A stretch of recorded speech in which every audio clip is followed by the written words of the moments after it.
Від наших європейських партнерів почнемо з Німеччини, яка передала Україні уже другий зенітний артилерійський комплекс Skynex із боєприпасами до нього.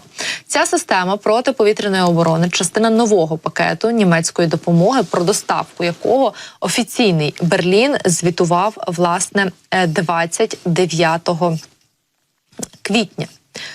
Йдеться, зокрема, про те, що це озброєння зрозуміло, має підсилити нашу систему протиповітряної оборони. В грудні ще 22-го року німецькі ЗМІ вперше повідомили про те, що німецька компанія Rheinmetall на замовлення німецького уряду виготовить безпосередньо уже для України дві зенітні самохідні установки Skynex. Їхня вартість приблизно 180 мільйонів євро.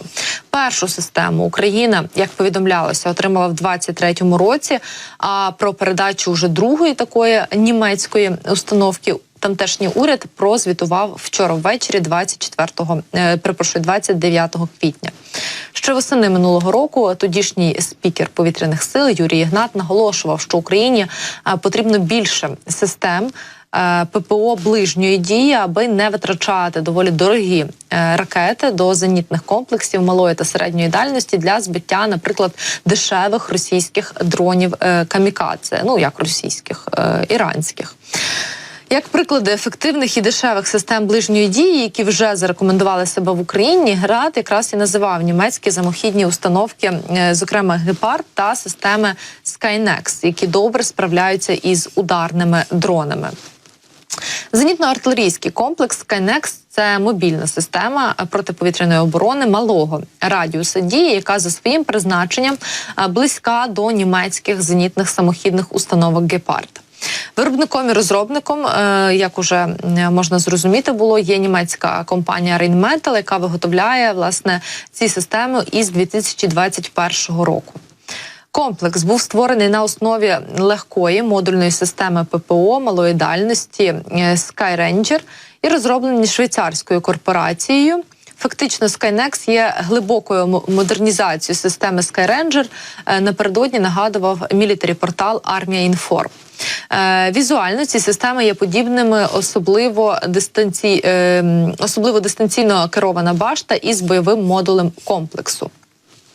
Втім, розробники Skynex приділили особливу увагу боротьбі саме із безпілотниками та високоточним озброєнням. Важливо, що функціонал Skynex дозволяє знищувати не тільки дрони камікадзе ворога, а й крилаті ракети також.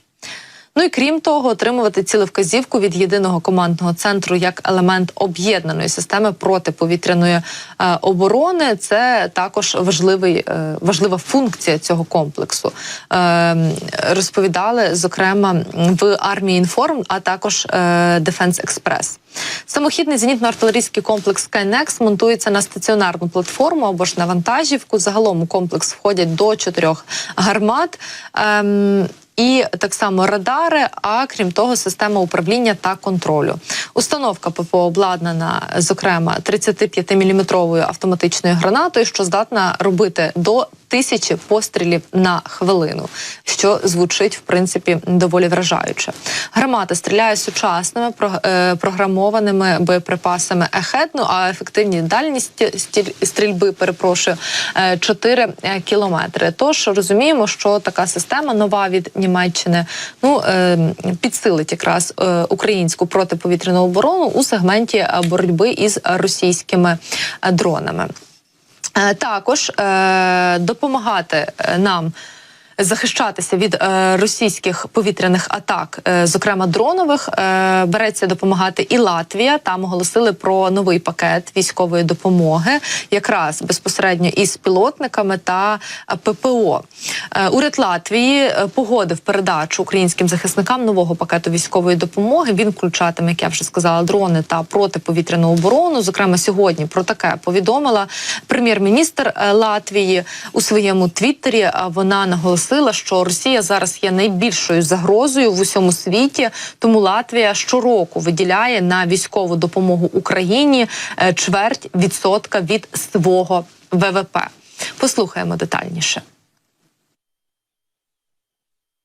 Уряд щойно схвалив передачу українським Збройним силам зенітних гармат НБС, тактичних безпілотних систем спостереження та інших необхідних матеріалів.